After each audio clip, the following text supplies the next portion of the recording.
Last night, my grandmother visited me in a dream. She's been dead for 5 years. Was she trying to tell me something? Or is my brain just playing tricks on me? If you've ever woken up from a dream where someone you loved and lost was right there, talking to you, touching you, or giving you advice, you know that feeling. Your heart races, you feel confused, maybe even hopeful. Today, we're diving deep into one of humanity's most mysterious experiences, dreams of deceased loved ones. Are these actual messages from beyond, or just our minds processing grief? By the end of this video, you'll understand what science says, what different cultures believe, and most importantly, what these dreams might actually mean for you. The universal experience. Here's something that might surprise you. About 60% of people report having dreams about deceased loved ones. That's more than half of us. You're not alone in this experience, and you're definitely not going crazy. These dreams usually fall into 4 main types. First, there are visitation dreams, where your loved one appears healthy and peaceful, often giving you comfort or closure. Then there are message dreams, where they seem to be trying to tell you something specific. You've got symbolic dreams, where they appear but the interaction feels more abstract or metaphorical. And finally, there are distressing dreams, where the interaction feels unsettling or scary. But here's where it gets interesting. These dreams often feel different from regular dreams. People describe them as more vivid, more real, more memorable. You wake up and you can still smell their perfume or hear their laugh echoing in your mind. The science behind the dreams. Let's talk about what's actually happening in your brain. When we sleep, our minds don't just shut off. They're busy processing emotions, memories, and unresolved feelings. Think of your brain like a computer running a defragmentation program while you sleep.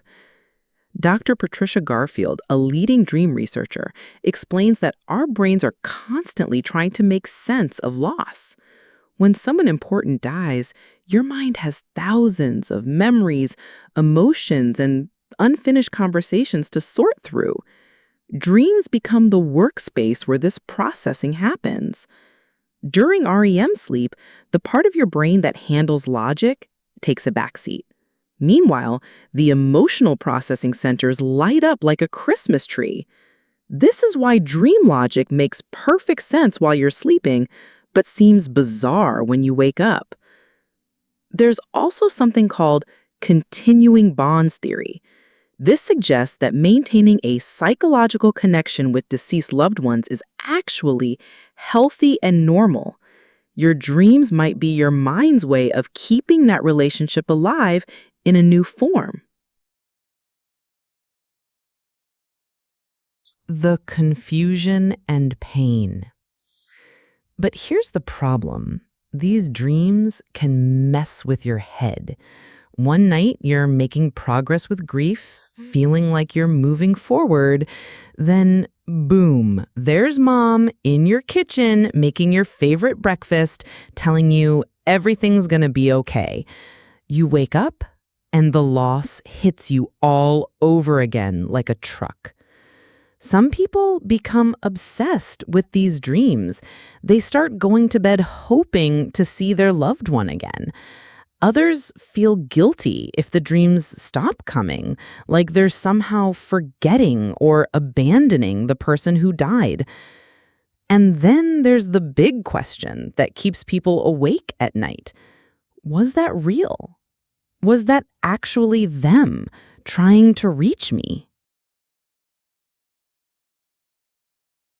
Cultural and spiritual perspectives. Different cultures have wildly different takes on this. In many Native American traditions, dreams are considered a legitimate way for ancestors to communicate with the living. They see the dream world as just as real as the waking world, sometimes more real. Ancient Egyptians believed dreams were messages from the gods and the dead. They even had professional dream interpreters, kind of like ancient therapists who specialized in the afterlife inbox.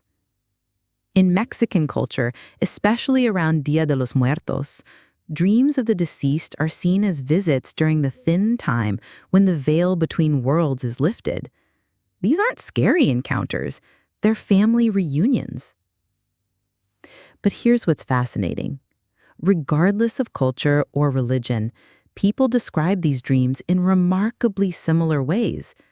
The deceased usually appear younger and healthier.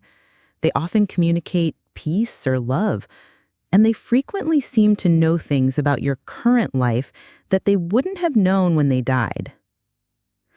Even skeptics have a hard time explaining away some of these experiences. Dr. Raymond Moody, who coined the term near-death experience, has documented thousands of cases where people received information in dreams from deceased relatives that they later verified as accurate. The healing power. Here's something beautiful that researchers have discovered. These dreams often serve as emotional medicine. A study published in the American Journal of Hospice and Palliative Care found that people who had positive dreams about deceased loved ones showed better adjustment to loss and less complicated grief. Think about it this way. When someone dies suddenly, you might have things you never got to say. I love you. I'm sorry. Thank you.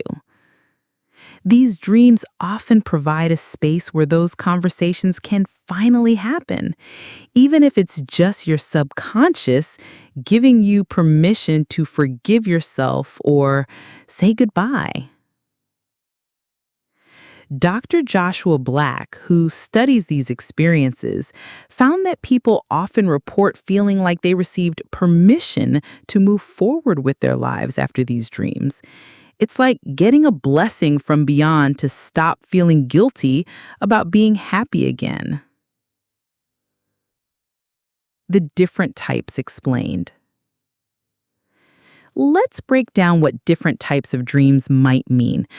Comforting dreams where your loved one appears peaceful usually happen when you're ready to accept their death and remember them with love rather than pain. These often come months or years after the death, when the raw grief has softened a bit. Dreams where they're giving you advice often reflect your own inner wisdom. Your subconscious mind knows what your loved one would have said, so it creates their voice to help you hear your own guidance. Distressing dreams where they seem confused, lost, or in pain usually reflect your own unresolved guilt or regret about their death. Maybe you feel like you didn't do enough, or you're angry about how they died. These dreams are your mind's way of working through those difficult emotions. The truth about messages versus memory. So here's the moment of truth. Are these actual messages from deceased loved ones, or just memory and wishful thinking? The honest answer is, we don't know for sure, and maybe that's okay. What we do know is that these dreams serve important psychological functions, regardless of their supernatural status. They help us process grief, maintain connection, find closure, and move forward with our lives. But here's something interesting. Even hardcore skeptics admit that some of these experiences are hard to explain. Cases where dreamers receive accurate information they couldn't have known, or where multiple family members have the same dream on the same night. Dr. Rupert Sheldrake, a controversial but respected scientist, suggests that consciousness might not be as limited to individual brains as we think. Maybe these dreams tap into some kind of shared field of memory and emotion.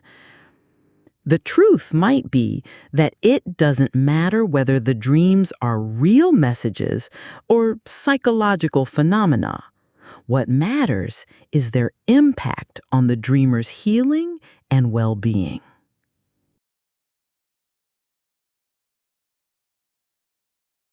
What you need to remember. Here's what you need to remember. Dreams of deceased loved ones are incredibly common, usually healing and always meaningful, whether they come from beyond or from within your own mind.